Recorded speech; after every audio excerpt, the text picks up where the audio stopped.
and fluorescent tubes, we witness the precision choreography needed using mercury, phosphorus and a blowtorch.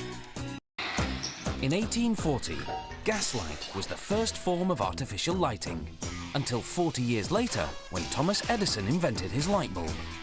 In 1909, the Frenchman Georges Claude developed the fluorescent tube, and its design has stayed unaltered to this very day.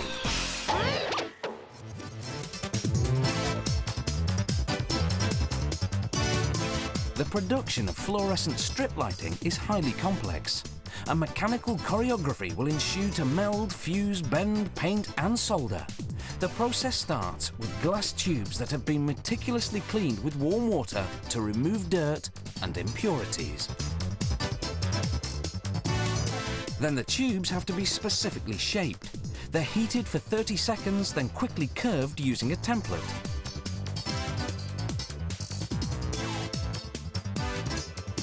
This automated machine can bend 14 tubes in a minute.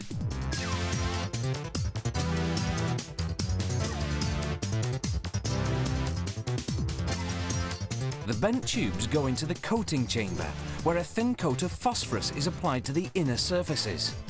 It's phosphorus which produces light by transforming ultraviolet generated by the ionization of mercury, but that comes later. Then, the surplus phosphorus is removed from the ends of the tube so that they can be sealed later. Next comes the electrical components. The cathode device is made in a machine called an auto-mount. This wiring will carry the current. The wire carrying the current is shaped, then precisely heated. This prepares it for the next step, since it's essential to prevent the cathode coating from spreading to the prongs.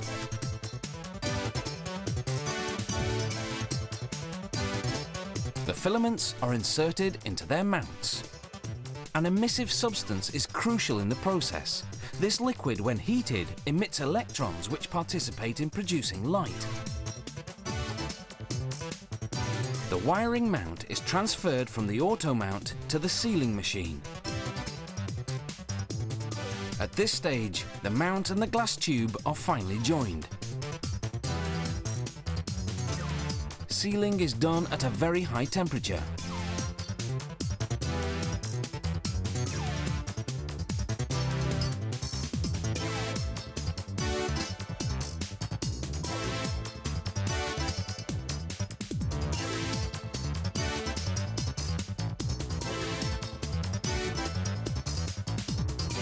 One important process remains. This is where the glass tube is emptied of air and filled with gas. This machine also decarbonizes the tube and introduces the vital drop of mercury, essential for producing light.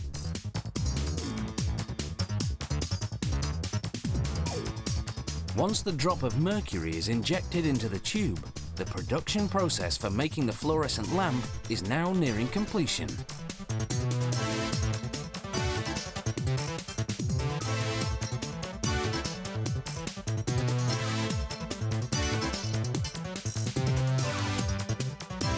Lastly, this threader positions the wires for insertion of the tube cap, which serves to establish electrical contact.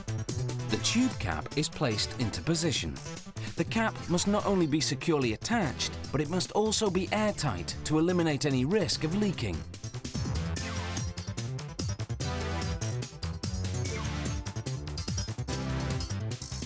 The capper permanently seals the cap onto the tube, and it's finished.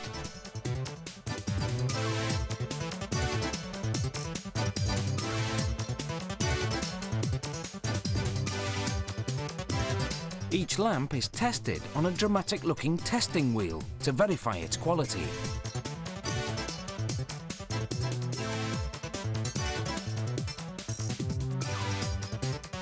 And once the meticulous inspection is over, the fluorescent lamps are carried on to the packing department.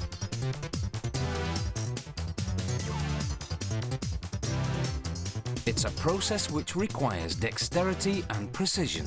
Mercury, phosphorus and blowtorches fashion a device that hasn't changed in almost 100 years. and fluorescent tubes, we witness the precision choreography needed using mercury, phosphorus and a blowtorch. In 1840, gaslight was the first form of artificial lighting, until 40 years later when Thomas Edison invented his light bulb.